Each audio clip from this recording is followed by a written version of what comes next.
يا صاحبي إيه بقول لك ايه، جاي معاك بنوش ولا ايه؟ جاي بخناق والله لو جاي معاك بخناق، بص انا عفاريت الدنيا بتتنطط فوق دماغي دلوقتي، حل عني السعادي. تنطط دلوقتي. ابعد ايدك، ايدك الجلابيه بيضه. ايوه ايدك هتوحشك، حاضر. ايدك هتوحشك يا صاحبي. ابعد هتتعصر عني بقى، رجوله. ابعد عني بقى دلوقتي، عشان بقول لك ايه، هنفجر فيك. عفاريت راكبه حصينه فابعد عني. بس كده تلاقي الحلقة.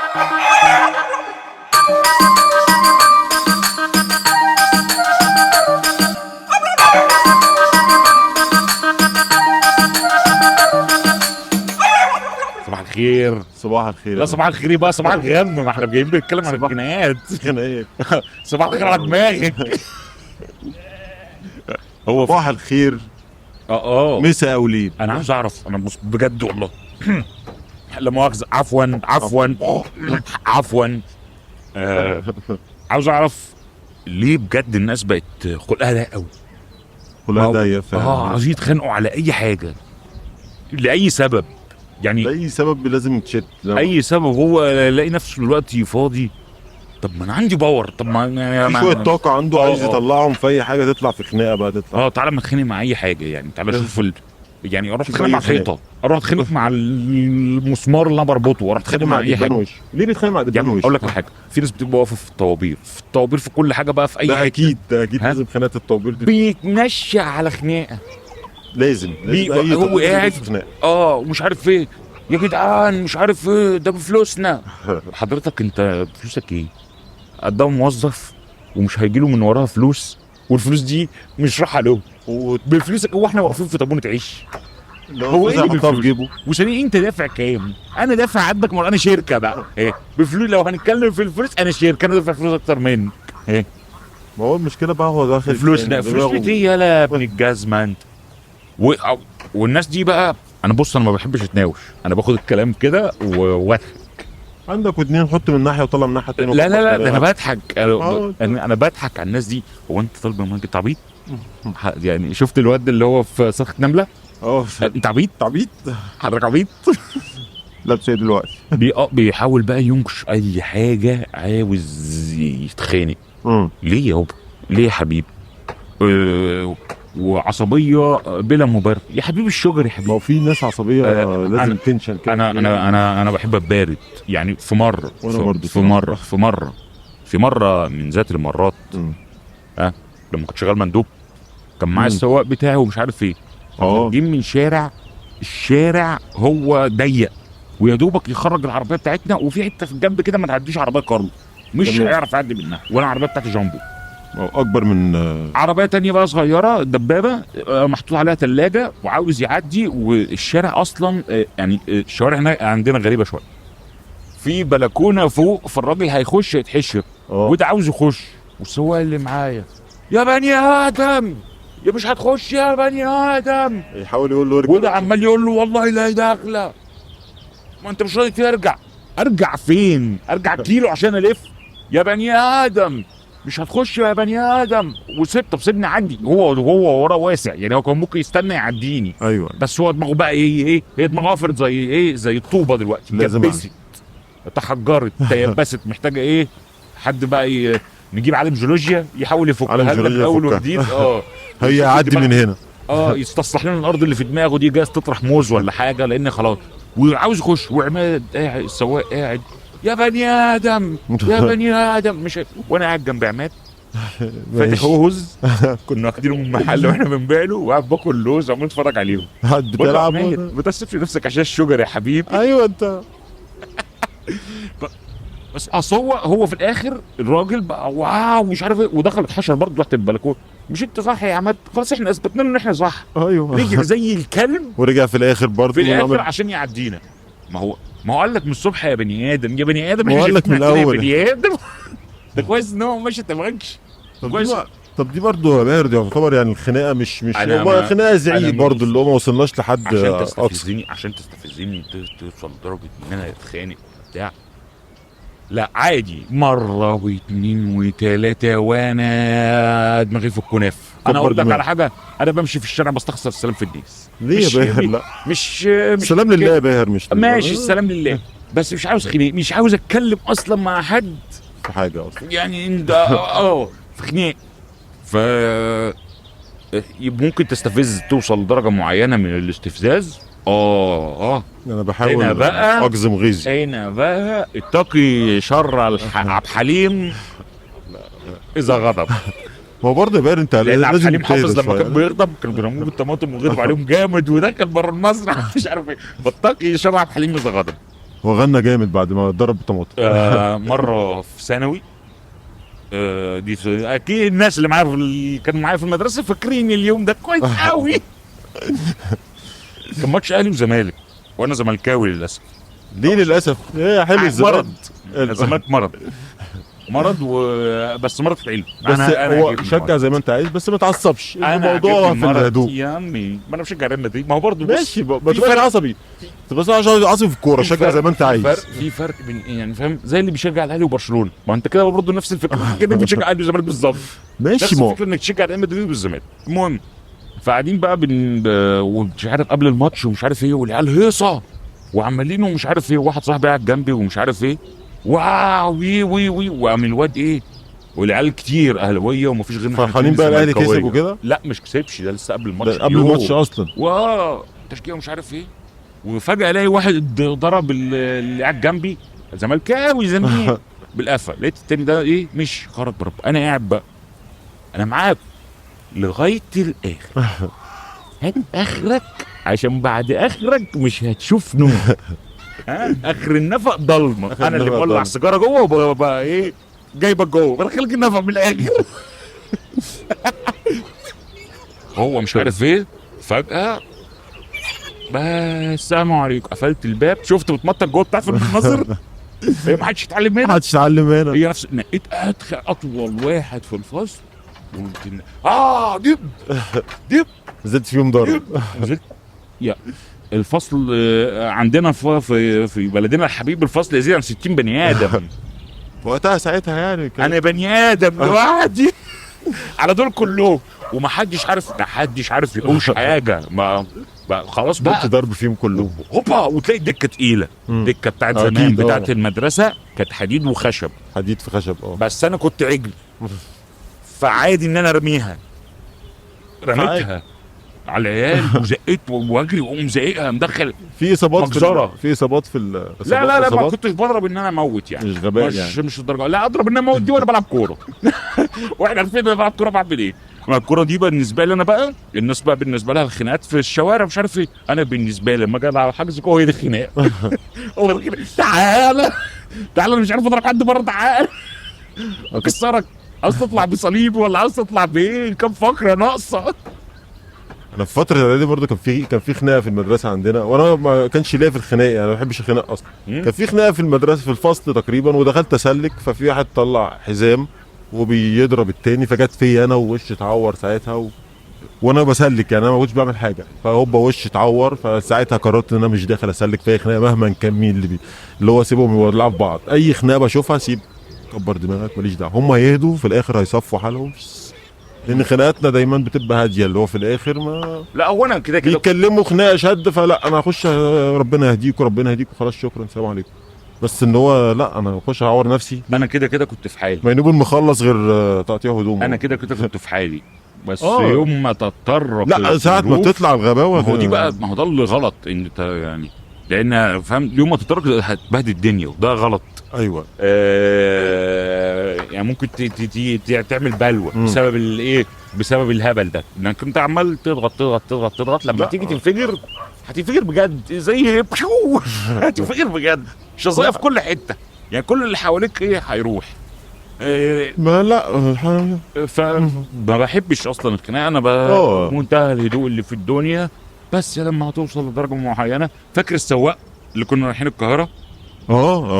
ده لا ده السواق من اول ما احنا طالعين في الطريق، يابا انزل الزباين، طب ازاي مش عارف ايه، طب بص، طب انا هجيلك.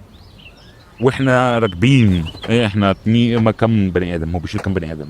14 بني ادم. الميكروباص بيشيل 14 بني ادم. وده راح وقف عند بتاع الزيت وقعد بقى شويه، احنا ورانا بيشتري زيت، يا ورانا مواعيد يا كابتن، ما في. ويشتري الزيت وقعد يتمرقع هو وبتاع لغايه ما جاب قصه الزيت. ففي نص الطريق واقف بيتمرقع برضه مش عارف ايه، لقيته في نص الطريق قلب الكرسي وانا قاعد من اول الطريق وهو عمال يتعولق واحنا وراه وده عمال يتعولق ويقف شويه عشان يشغل الكاسيت ويقف شويه عشان يعمل كذا ويقف ايه واقف يصلح العربيه واحنا في الطريق فوقف عندها تقريبا تقريبا، قلب البتاع وبيغير بيملى بيزود زيت بيزود زيت العربيه عشان خاطر فالعربيه وقفت عايز ازيد، فعاوز الناس تزق. طب انزلوا انتوا زقوا، قلت له مش عايز ازق. مش نازل ازق ليه؟ فقال لي انزلوا زقوا، قلت له انا لابس بدله دلوقتي اهو مش نازل ازق عربيه وانت من ساعه اول الطريق وانت معطلني، انت ازاي تطلع بعربيه اصلا من موقفك اصلا من غير ما تكون شايف الزيت ومغير الزيت ولا زيت ولا شايف الميه ولا الموتور. انت جاي تطلع على الطريق بعد كده تقول لي ده انا نسيت ازود الزيت وتزوده وايه الهبل ده؟ ده اشترى زيت وزوده يعني. انا عطلتك يا استاذ، انا عطلتك يا باشمهندس. عطلتني. عطلتك ازاي؟ فقمت قلت له قال لي انت بتقول لي بتشتمني؟ لا بقول له انا بقول لك انا ما شتمتكش. ايوه. فهو ارتجع لورا انا بزعق برضه اكتشف فجاه ان كلمه احمد زي ما انتم سامعين كده فاهم؟ فزعقت جامد فهو رجع لورا وارتجع وبعدها بيومين برضه كنت هاكل سواق تاني كنت هاكل. ما هو ده بحسها غباء. لا ده ايه بقى؟ ده عاوز يوصلني من حته لحته المفروض اصلا المشوار كله يدفع فيه اسمه ايه ده 2 جنيه ونص، هو عاوز يوصلني من حته لحته كلها يعني ما يجيش ربع نص المشوار، هوصل نص المشوار ب 2 جنيه ونص وبعد كده عاوز ياخد 2 جنيه ونص ويقول لي انا ما كنتش قايل كده وانا مش عارف ايه، بيضاعف الاجره. اصل هو اي سواق على مستوى الجمهوريه كلها بعد الساعه 12 انا الفت اجره. هو بيزود الاجره الضعف. انا الفت اجره. انا قلت له لا يا اسطى طب نزلني هنا وانا عاوز الباقي. فبيقول لي باقي ايه يا باشمهندس؟ ده هي 5 جنيه ومش عارف ايه. قلت له الباقي. فبيقول لي بقول له انا قايل لك انا رايح فين وانت سامع وركبت وكذا وقلت ماشي اديك ال5 جنيه على اساس ان ايه انا اللي هكمل معاك لغايه اخر الخط. فانت توصلني ما يجيبش ربع المسافه، ما يجيبش ربع المسافه فعلا. وتقول لي عاوز هات الفلوس، فيقول لي عيش فك. قلت له طب هات الفلوس انا افكلك. فنزلت في السواق التاني بيقول لي في ايه؟ بقول له معلش اصل شويه. فبيقول لي في ايه بس يا شيخ؟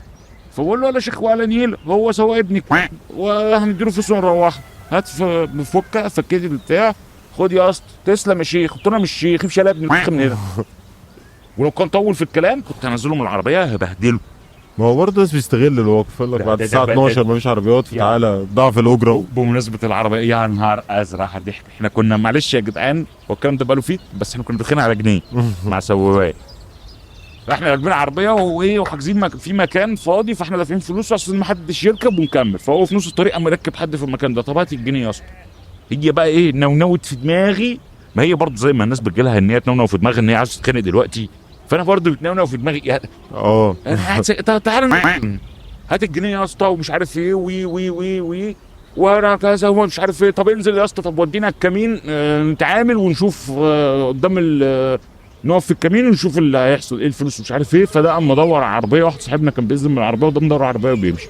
صاحبنا مسك في الباب وقعد يرزع في يعني هو العربيه بتجري وده ماسك في الباب تك تك لغايه اما الاطار بتاع اسمه ايه ده الاطار بتاع الازاز التاني شويه لبره ما بقاش يقفل اصلا. ما هو الشده وده بيجري ومش عارف ايه. وبعدها نازلين بقى عند الموقف ومش عارف واحنا في نص الطريق واحد صاحبنا هبل اتصل بابوه احنا مخطوفين يا بابا. كابتن احنا 5 وهو 1 مخطوفين. احنا اللي خاطفينه يخرب بيتك. احنا مخطوفين يا بابا. كلم والده. فانا نزلت عند الموقف بالسياح بقى ويا شيخ اهدى يا شيخ اهدى يا شيخ اهدى يا شيخ. بقول له مين على الميتين دي ده انا مش شيخ. اي حد يشوفك بالدنيا يقول لك شيخ وكده مش انا شيخ يا جدعان. الراجل ده حرامي. وسبتهم وقمت ايه مولع سيجاره بعدها على طول كاني ماشي ولعت سيجاره ورحت شفت مشواري انا رايح فين. فالسواقين برضو بيبقى عندهم نسبه اصل هو بقى ايه عامل لي فيها شبح بقى وانا ابني الشارع وانا متربي في الشارع وطول النهار قاعد ايه والنوش وعلى اي نوش وبتاع. ايوه. وجاي في اي حاجه وجاي في اي حوار وتلاقيني معاك يا ستي والسنداله يا صاحبي على الجد والجدون. تلاقي الناس دي عماله تعمل كده برضه في الاخر يا اما بيطلعوا خيخه مش الفكره ما هيطلع خير انا برجع اشوف الخناقه اللي هو انت بتتخانق ليه برضه؟ ما هو انت اساس الخناق الخناقه عندنا هنا في مصر على اي مستوى، على اي مستوى واي سبب تبتدي تتدرج تتدرج. انت تخش في اول الخناقه يا ابن المره تك تك تك تك تك تك تك، ها سوبر مان دخل في الاخر وانتوا الاثنين تشموا وتشدوا في بعض ومش عارف ايه. بعد كده تصفى شويه تلاقي حد بيتدخل، تلاقي اتنين نازلين يسلموا على بعض ويبصوا لبعض في الخناقه، وفي الاخر حصل خير حصل معلش خير. يا صاحبي انا اسف. طب ما انت شنتوا بامه، يعني امه اللي في البيت دي العيال اللي ذنبها ايه دلوقتي؟ انتوا اللي تعيشوا تقعدوا بامهات يا ولاد الجزمه. اسمعوا لي اشتمكوا بقى، ما انتوا شتمتوا. يقعدوا يشتموا لا يا عم. وفي الاخر يعمل كده زي مثلا حد يخبط في حد في العربيه وينزل مش عارف ايه. وفي الاخر طب ما انت عارف وانت عامل لي فيها جدع وما بنقبلش العوض واحنا بنجيبها بعرقنا والشغل ده، فامشي بقى خلاص ريح دماغك. نزلت بتتخانق ليه؟ ده ينفع؟ طب انت عايز ايه؟ تبقى حكه ايه؟ فسفوسه ايوه في الاكسار رفرف وانت مش تقبل العوض وانا يا صاحبي ابن اصول. طب خلاص امشي بقى. واحنا اولاد عيله واحنا اولاد متنامه. فاهم ليه يا عم الحاج؟ وفي الاخر قصه هديت خلاص. طب ما من الاول بقى ضيعت وقت وخلاص وحرقت جاز. طب هو طبعا ده الحمد لله ودي حاجه حلوه ان الخناقات طبعا عندنا هنا تنزل بفيس. ايوه لانها ما ينفعش تتصاعد، لانها لما بتصاعد بتودي في 60 دقايق. ما هو المفروض هي بتتصاعد في المسلسلات ما بتصاعدش في غير تتصاعد ممكن تؤدي للطار في الصعيد. في الصعيد اكيد بيقول لك قتلوا بعض عشان كومليس. الكومليس ده البتاع في الكرة بيليسوا بيها البيت، لان البيت بيبقى معمول من طوب طين وتبن وميه فبيتليس بالبتاع دي. بتبقى أيوة. طينه وقش ومش عارف ايه فبيتليس. ده زمان. ففي واحد عدى بالعربيه قسم كومليس بالنص فقتلوه، ومن هنا امطار على كومليس شويه طين وميه لما بتيجي تتصاعد بقى والدماغ تبقى مقفله محجره. انما ماشي ما تفهم. ما هو من البدايه برضه بقى لو شفت بدايه الحوار زي ده من البدايه ان حد يموت حد عشان خاطر كومليس ده يبقى برضه انت بتتكلم في ايه؟ عندنا بعيد عن اكيد كانت خناقه وشدت وهو بعيد عن كده. اللي كرس مش حجر معسل. كرس ايه؟ اللي كرس الفكره، اللي رسخ يلا اللي رسخ فكره الخناق. ها بيقول لك كل حاجه بالخناق الا الجواز بالاتفاق. وبتحصل في خناق برضه. وبتوصل الخناق. بتحصل في خناق برضه. وليه كل حاجه بالخناق؟ يعني ما ممكن تاخد الحاجه عادي من غير خناق. بالحب يا حبيبي، بالحب يا زميلي. مش كده؟ لا ده في خناقات غريبه. ده كل حاجه بالخناق الا الجواز بالاتفاق. خناقات ونزلوا قوي في الجواز بالاتفاق. قال لك كل حاجه بالخناق. طب ما كل حاجه بالخناق فعلا كده بقت كل حاجه بالخناق. لو كل حاجه بالخناق تعالى نتخانق. لو كل حاجه بالخناق بقى تعالى نتخانق. نفتحها بقى ايه؟ نفتح الكوليسيوم بتاع روما وننزل بقى الناس فيه تتخانق. انا عاوز حته الارض دي خدها بالخناق، انا عاوز الفرخه دي خدها بالخناق. تعالى نلعب على الارض. تعارك بقى نلعب هانجر جيم. هانجر جيم كانت هانجر جيم. نلعب هانجر جيم عشان يعيشوا ولا ايه ده؟ لا شغل الصراعات الفراخ في سوق الجمعه ده مش نافع. في صراعات كتير بتبقى في الخناق بقى. مش بس البشر عندنا هنا اللي خليناهم نتخانق، ده احنا خلينا الحيوانات تتخانق. بيعملوه في البرازيل والكلام ده. البرازيل ايه هنا في سوق الجمعه؟ هنا عندنا بيعملوا الكلام ده برضه. سوق الجمعه بيجيبوا ديوك وتقعد تراهن. والله رهانات. رهانات تراهن على الديك اللي هيكسب وخناقه بديوك. طب في ديوك في ثواني. في صاحب للديك ده بيربيه ويشرسه وكده. في حد بيربيه وبيشرسه وكده وبيعلمه يدربه. هو الديك ولا هو دايما هو الديك بطبعه لما يشوف ديك تاني وهو ينقف نفس فكره الاسود كده. ايوه. فهو ديك اما يشوف ديك تاني هينفعل عليه، هيقعدوا يضربوا في بعض. ففي مصارعه ديوك معموله هنا في سوق الجمعه. معموله وفي كل حته في العالم. وكان في مصارعات برضه للكلاب وبعد كده اتمنعت. وكان في مصارعات للحيوانات في المطلق. على مر التاريخ كانوا بيعملوا صراعات بين الحيوانات ويشوف مين الحيوان اللي هيكسب الحيوان التاني. ايوه. وبناء يا عمي العيال الاشباح يبقى معاه كلب لولو والتاني معاه حته كلبه جرمانه معفنه جربانه. بص عندها دي ده انت العم ميتين ابوها. بيقول لك والله تلاقيها طالعه دي وفيها رضوى حالتها بالبلد. يندبوا بعض ده ماسك كلب لولو وده ماسك بتاع وقاعدين بيتكلموا بالكلام اللولو. يا نهار ازرق. حتى الاطفال بقى يندبوا بعض. انا في مره كان حدث عندنا في المنطقه بالخناقه. كانوا بيتخانقوا على نص جنيه. اتضرب نار. وطلع السكاكين وجابوا كلاب كل ده على نص جنيه. انا في جريمه قتل ده حصلت. ما يجيبش حق اكل الكلب اللي جبتوه ده ليه ده بس برضه كان زمان، بس برضه النص دي ما كانتش حاجه يعني. ما هو بس برضه بار دلوقتي هي خناقه اللي هو شفت ما اتخانقت مع السواق عشان الجنيه، هي خناقه من اجل هي النوش. بتطلع نوش كده، بتطلع طالبه. هي طلبت. هل بقى دي طبيعه انسانيه والانسان لازم يقعد يتخانق ومش عارف ايه؟ ما تخليك بيس كده زي مهاتما غاندي. ما هو على حسب انت بتتخانق على ايه برضه، مهاتما يعني غاندي انت بتتخانق تقعد لافف في الفوطه حوالين نفسك كده زي مهاتما غاندي، تقعد تشرب من الماء، تجيب ميز تقعد تشرب منها قاعد تشرب وعيش في الزريبه.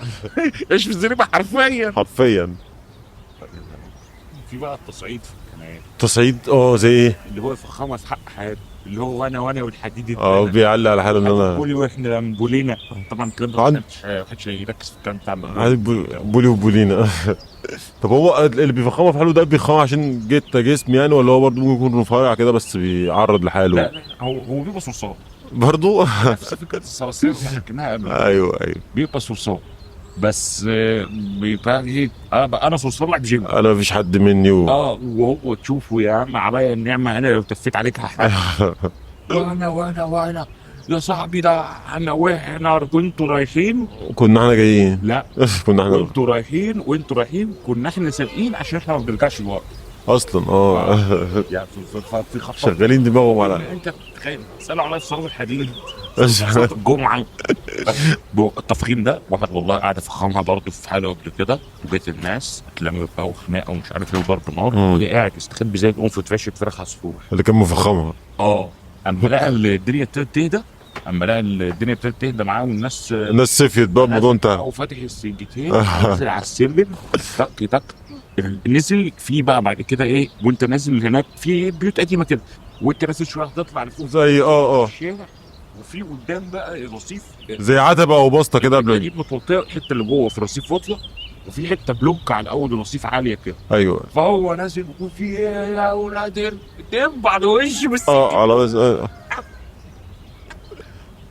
وياما شفت تصميم بالطريقه دي، بس ده بيبقى الخناقه خلصت. اي ضحك بيظهر في الخناقه خلاص انتهت. اكتر ناس ممكن تختبرهم بقى في الموضوع ده هم الناس دي، يختبرهم وهتضحك لك انا بتجلونش يا صاحبي، لو انت بتجلون ساعة ما بتضحك ابتسامه تطلع في نص الخناقه انتهت. انت بتتجلون وبتقع والدنيا خرابه خالص، ما تضحكش علينا. بطنك فاضيه قوي قوي قوي يعني. بس هو بقى ايه، انا لازم يفخمها بحد. انا شاغل اسمه ايه، مصطفى كامل. سنين ثلاثه بيتخانق بقى مع بابلو سكوار. بابلو سكوار اصلا ما كانش بيتخانق. يعني حتى الكبير ما كانش كده. في بقى اللي هو بقى يقول البصاري بتاعي ومش عارف ايه، برضه بيقعد يفخمها. شغل لوشه ده، لوشه جايب 4 صبيان حواليه ويقول لك انا وبرضه بقى في حاجه في الخناقات اللي هو استنى كابتن صحابي. طب ما انا هضربك عقبال ما يبقى كل ما ضربتك انت ثواني يا كابتن الموتور وقعت. الناس بقى والناس عقبال ما تيجي خلاص هتكون انتهت. وانا هتصل صاحبك ايه اللي يجي يدافع عنك وانت على مؤاخذه حاطط ايدك فين؟ ما تثبتش قبل كده في ثانوي؟ انت حاطط ايدك فين؟ ما تثبتش فاهم، بس انت ما ينفعش تثبت. كان طلع لك ده في ثانوي؟ الطريق ده من ناقص دي. هتثبت مين يابا؟ انا بكل بني ادمين بقول لك حصلش مش تفخيم في حق الصدق، بس انا لازم اخاف منه. ايوه يفتكروا كده. لا الناس ياما اشباح بقى من اللي بقولهم بيفخموا، اشباح بقى بيفخموا. هم يدي اشكال بيخافوا بيترعبوا وش. ايوه هو يخاف من الشكل اللي هو شايف واحد جدا، بس ما واحد جدا ولا حكايه ايه، وانا برضه ايه مش الفكره انت قافل، مش زهق وتناقش.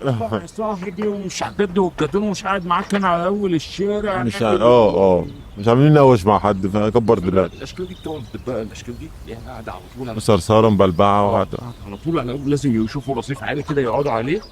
اشمعنى الرصيف العالي؟ عشان يقعد القرفصاء. لا بيقعد على رصيف عالي يعني. يقعد لا ده مش هنا، مش بيرفص. في مره رصيف بطاطس، نرجع للبطاطس. ماشي هو واحد تاني في حته كده، اقل واحد فيهم واخد 20 غرزه في وشه. 20 غرزه في وشه. واحد فيهم وكلهم قاعدين معقبين بقى يا صاحبي، قاعد على رفيسه. لايك ارفصه قاعدين في الحجز. لايك ارفصه كلهم قاعدين كده، وده ده تبقى بينهم معاه فلوس، فبيكلم اللي معاه بيقول له مين دول؟ زباين دول وخايف. لا هم داخلين المنطقه دي والناس قاعده على الارض. فهم خايفين من الناس اللي قاعده. افطر ولا انفخ شنبك. ظهرك مفروض، شنبك مفروض. وهم لو عرفوا ان هو معاه فلوس يعني يا جاري، لو عرفوا ان هو معاه فلوس كانوا هيخلصوا من كده بالتويست. يلا شو مشكله. طب وفي انواع خناقات تاني لو انت؟ في انواع خناقات بقى، الخناقات اللي بتبقى مع الاهل، مع ابوك وامك، اللي هو ابوك دي بقى نكش، دي نكش. لا لا مش- لا لا بننكش برضه ليها اصول وقواعد. اه انا لو ابو برضه هنبتدي نطبق هذه النظريه، انا هجننه. جنن الولد. بندير اللي هجيبه ده هجننه، فاهم؟ كلمني وانت تعال كلمني، تكلمه انت بترد عليا، بص لي وانت بتتكلم، انت بتصغر لي ايه يا عم؟ علي صوتك مش سامعك، تعلي صوتك، انت بتزعلي، انت بتزعلي. انت بتزعقلي. طب اعمل ايه؟ اعمل ايه؟ انا عاوز انا لو عرفت اعمل ايه هعمل ايه؟ ايوه نفس انت الفكره. بتزعقلي. الله، امال اعمل لك ايه؟ انت بتعلي صوتك. انت بتعلي صوتك، بص لي وانت بتتكلم، بص لي وانت تقول لي بص لي انت بتبص لي، تعال اضربني يلا. اضربني يا نهار اسود. اعمل ايه؟ نفس الفكره دي. الحوار ده على فكره عند كل الناس يعني، مش والله عندي كده. بس. ده طلع مرض عالمي يعني. عادي ما انا بقول لك عشان كده يعني، انا هكمل هذه السلاله اللعينه، هنكمل هذه لا ما ينفعش كده. انا كملها. هكمل. هي كده، هي جت معايا كده. دي الخناقات دي لازم. نونوت على فكره، ما هي بتبقى نونوت في دماغهم عشان هو هي اللي حصل نفس الفكره. ما هي ده أيوة، سيركل سيرك اللعين لازم نفس تفضل الفكره بتاعت الميه، اما بتتبخر تطلع فوق تبقى سحاب، تتجمد تنزل تنزل ميه ميه. تتبخر. هي نفس السيركل، نفس بنت السيركل الكلب بتاعت هتفضل تلف نفس السيركل. ايوه انا مش غير السيركل. لن اكون انا من سأغير العالم. كان بدي غير العالم والله ما عارف كيف العالم غيرني، كيف العالم غيرنا. بجد والله مش عارف كيف العالم غيرني. يلا استاذ حامد سن الله يحرقه، مش نرجع ما مشروع ليلى. دي اغنيه اصلا. معرفش. كان بدي غير العالم، مش عارف كيف العالم غيرني. هو العالم غيره جامد يعني، غيره لدرجه مليئه بالاشعار والقرف. فيك كفايه خناقات اللي هي بتاعت الابهات يا عم والعائلات دي. يا يعني عم اكيد بيحصل خناقات بره مصر بقى. تعال نشوف في الخناقات الغريبه اللي بتحصل بره. خناقه بره مثلا، هناك ما ينفعش تقول ان وورد عشان ما نتبنتش، عشان هتتبنت بيها. ما ينفعش تقول ان وورد، وده اكيد الناس عارفه هي ايه الان وورد. الا المصري، المصري يقولها عادي. الا المصري ايوه يقول لك اي دو وات ايفر اي وانت، اي سي وات ايفر اي وانت. ايوه احنا عادي. اعمل انا عاوز اقول المصري يقولوا اللي عاوز يقوله، لان احنا اصلا انورد. احنا اصلا انورد. نجروا على قد ده واحد داخل يثبت واحد في محل في امريكا. هي حوارات في امريكا بقى، الخناقات في امريكا في الغالب بيبقى حد سكران والتاني مش عارف ايه او حرامي، فده داخل بيقول له مش عارف ايه، فالمصري بيقول له امور بلاك ذان يو ام ايجيبشن. انا اكثر منك انا حلوف اكتر منك، انا 3 رجول زيك بالظبط. الخناقات دي جميل، فاهم؟ في مناطق عصابات طبعا، المافيا بتاعت ايطاليا دي في خناقات بره بقى. ايطاليا دي بتبقى اكيد خناقات مختلفه. هناك ما عندهاش بقى، مش زي عندهم بقى ايه اللي هي خناقه بتطلع وبتنزل. لا هي خناقه هتطلع هتطلع ما بتنزلش دي. في مقلب بيعملوه زمان في نابولي، في مدينه نابولي. الراجل قاعد في صندوق البريد وحاطط وقاعد تحت، كل ما حد يدخل ظرف يطلع يرميه. عامل مقلب 1 2، فالتالت جاي يحط الظرف، راجل كده تخين كده كبارة كده لابس بلط، لابس قميص جينز من تحت حسن قبها والسلاسل وشعره طويل ودقنه شبه طويل، نفس تيبيكال تيبيكال حاجه كده في الشكل، شبه نفس الجسم، الشكل بتاع بابلو اسكوبار ده بس اتخن شويه. أيوة. وسلاسل ومش عارف ايه، ويبان عليه ان هو جزار من عندنا. ايوه عندنا جزار، عندهم مافيا. الراجل ماشي في الشارع فبيحط الجواب، فالجواب طلع فبيضحك، وحط الجواب تاني فالجواب طلع فبيضحك، وقام حط الجواب تاني فالجواب طلع، فقعد يضحك، قام مطلع المسدس من جيبه، فتح البتاع بتاع الجوابات، تك تك تك ضرب تك تك. الممثل مات، اللي كان بيعمل مقلب اصلا ودي من برنامج الله يرحمه. ده غباء. النرف عندهم عالي. ايوه انت مستني الافلام بتاعت مصر وبتاع. انا عاوز اعرف بقى حاجه في الخناقات بتاعت الافلام. لا دي كلها هو ليه البطل ما بيتضربش؟ ما هو لازم يبقى طب انا عاوز اعمل فيلم تتضرب ولا تضرب؟ لا انا عايز اعمل فيلم بتكون بتتضرب عادي. البطل اللي في اول الفيلم يجي يتخانق يموت، طب ما ده مش هيبقى البطل بقى. ننقل بقى، ما احنا ننقل بالصوره هنجيب نرجع على اللي بعد، فلاش باك. على اللي قتله، على اللي قتله، ننقل بالصوره على اللي قتله في العصابه، يقعد يتخانق شويه، يقتله 2 3 بعد كده يموت، فننقل الصوره على اللي قتله. ما هو اصلا كده هتموت، كده هتفضل سوبر تنفس. هيرو. ده كده هتبقى تعمل اجزاء وكده لا مش يفضل اجزاء، البطل مش يموت أجزاء، كل- هو الفيلم عباره عن كده. اصل انت هو البطل- سوبر هيرو كلهم مخلدين في هو الارض. الشخص لو مات في اول لقطه في المشهد في الفيلم ما بقاش البطل. خليك كرييتيف، خليك كده- عبيط زي كده، خليك كرييتيف، ونحطه على البوستر كمان بتاع الفيلم ان هو ده البطل. بس مات طبعا يعني، معلش، ويخش خناقه زي في فيلم اسمه انا ولا مش عارف ايه روسي كده، بنت دخلت على محل وهي في الاول المسدس بتاعها ما كانش لودد ايوه اصلا، ودخلت مش عارف ايه المسدس ما كانش لودد، والمحل كله بيضرب فيها وهي الوحيده اللي صح. بينشنوا غلط. ده ما اتعورتش يا جدع، الدم اللي على وشها من الناس مش منها، مش الدرجه دي يا جدع. وفي مصر برضو نفس الفكره، يطلع لك السوبر هيرو طق طق طق. الافلام المصري لازم يطلع زي اللي كنت بتفرج عليها بتاعت نور الشريف دي، اسمها ايه؟ بتاع نور الشريف ايه؟ لما كان البلطجيه يالا والنبوت اللي دخل عليهم البيت وكان عاوز ياخد منهم ال 50 ايوه دينار. زي مسلسل حرافيش او مسلسل من المسلسلات ونزل فيهم عاجلهم كلهم. الفكره في الافلام عشان دي ما بتبقاش زي الحقيقه، في الحقيقه أيوة مفيش أكيد. حاجه اسمها تلعب جوله.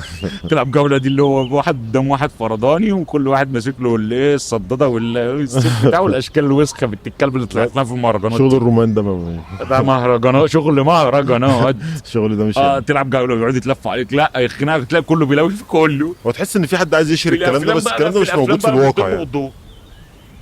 بالدور لازم واحد كومبارس يخش. واحد روح اتضرب، معلش كومبارس اثنين روح لازم اتضرب يخش التيمة واحد التانية، واحد عشان كومبارس ثلاثه. وقبضه الهلالي لما كان بيكسر الفليس ويقعد يرقص معاه. انا لو مكانه جاي يرقصني كان خد يا صاحبي. قبض الهلالي ده كان مسخره في ده في الاكشن محتوى، بتاعه. في محتوى بقى على التيك توك، دفاع عن النفس. ازرق على الضحك.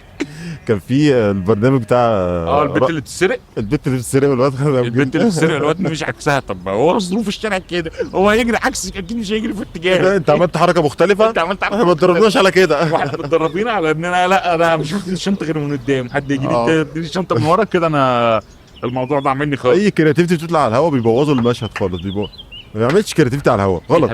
ماشي. والخناقات برضو بتاعت انا برضو ليه بتاخدوا دور في الضرب؟ هو حضرتك قاطع رقم؟ يعني هو قاطعين رقم قبله، انا اضربه كمان شويه ويضربني يموتني، انا اضربه كمان شويه. وفي احد الفنانين برضو كان بيطلع في كل مشاهده بيطلع يتضرب، ولا كان عادي بطلع اتضرب مع احمد السبكي، استاذ احمد السبكي واستاذ محمود الليثي. عادي لازم يقول لك انا بحب اطلع اتضرب، مش بيحب اللي هو المشهد يكون فيه كوميديا الضرب. ضرب بكوميدي مش ما هو برضه عادل امام في كل افلامه لازم يضرب حد، مش ما هو برضه مش لازم حد. بقول لك على حاجه، هي مش خناقه، بس هي بتبقى في الافيه اللي هو ماشي. مفيش مظهر لخناقه، مفيش خناقه بنتقبلها. مفيش خناقه ريل حصلت على التلفزيون اكيد يعني مش هيحط خناقات. مش تمثيل، لا يعني التمثيل ما قربش 1% الواقع، الخناقات الواقعيه. ايوه اكيد في بجد، ما هو كل واحد بياخد بالدور والتاني يقف في الحركه. لا بس وحركه الرجل على الرقبه زي ما عملها اخويا مش عارف مين ايوه الكلام ده في ايه في الفي رجالته خالص كده. اللي هيدافع عنه واخد 1000 جنيه مثلا. وفي خناقه رمضان الجاي اهو ان شاء الله، كل سنه وانتم طيبين. نغير بقى في موضوع الخناقات، بس اللي بيطلع في التمثيليات ده يعني نجدده. لازم يحط لك خناقه في رمضان عشان تطلع ترند وكل سنه وانتم طيبين. ماشي خناقه تخانقوا بجد يعني، حاولوا تعملوها بجد، حاولوا تعملوها هعملها بجد. ما هو انما كل واحد هياخد بجد دور يتضرب، ده مش حلوه. مش عارف احطها بجد. مش حلوه كل واحد ياخد دور بيتضرب. هو الخناقه لو مش افراد عصابه، لو مان تو مان اقول لك دي ممكن تتعمل اكشن. كل واحد لا ثانيه واحده، وكل واحد بيتضرب في مساحه. ايوه كل واحد له حته بتاعتي دي دايره الانسكيورتي بتاعتي، ما ينفعش اخشها. انا هضرب واحد بس في الدايره دي، ما حدش يخش لي في الدايره بعد اذنك، عشان كادر الكاميرا. ما انا عارف، انا مش عبيط، انا عارف انه عشان كادر الكاميرا، بس ضحك. انا باخد الحاجات دي بضحك. انا ما عمري ما بصدق فيلم، يعني عمري ما بصدق فيلم. انا باخد الفيلم على انا عارف ان ده فيلم. هو الطبيعي ان الكتره تغلب الشجاعه، بس في المسلسلات لا، أنا عارف الكتره إن الفيلم- بيخش واحد واحد. انما في ناس بتتاثر بالافلام، واحد يروح مش عارف يعمل لك حلقه الاستاذ محمد رمضان في قلب الاسد، واحد يروح يلبس لا لك ده- التيشيرت اللي عليه مش عارف ايه، واحد- وقصة رامز جلال والكلام ده بيتعمل، ايوه. لا يا اطفال بالله عليك يا كوكو منك له، دي مش ده معمول موضة للترفيه. ما تاخدش دي شخصيه حقيقيه، دي شخصيه مجرد شخصيه مكتوبه لا تمت للواقع بصله، ما ينفعش تاخدها حدوه ليك. حدوه ما حدوه، ما حتى ما ينفعش تاخد قدوه، ما ينفعش تاخد حدوه ليك. هي حدوه مش قدوه. فعقل وشوف الشخص الناجح هو اللي تاخده، هو ايه حدوه ليك، ما تاخدش حد تاني. ما تاخدش حد تاني، هو بياخدوا حاجات غريبه هو. تاخدوا حاجات مريبه الايام دي. والله اسلام كابونجا كابونجا باللي نفسه فيه يا بيت ما يتوهتش تلاقيه بعطر عرفنا. هم بيطلعوا يضربوه في بيت يوم الجمعه. الجمعه اجازه ما بتدربش، يطلعوا له هناك. بس يا حبيبي في اخر حلقه اقول لك ايه، سيكا سيكا. سيكا. وفي مثل بيقول عيش بارد تموت بصحتك. واتمنى من سيادتك ومن معاليك يا اللي بتسمعنا تعمل لايك، تعمل شير، تحاول تعمل لنا فولو على جميع المنصات الصوتيه. احنا بننزل على جميع المنصات الصوتيه وموجودين على اليوتيوب وموجودين على الفيسبوك، ويا ريت تعملوا فولو ولايك لبيج الفيسبوك عشان يبقى فيها شغل تاني والجديد شديد يا صاحبي. سلام.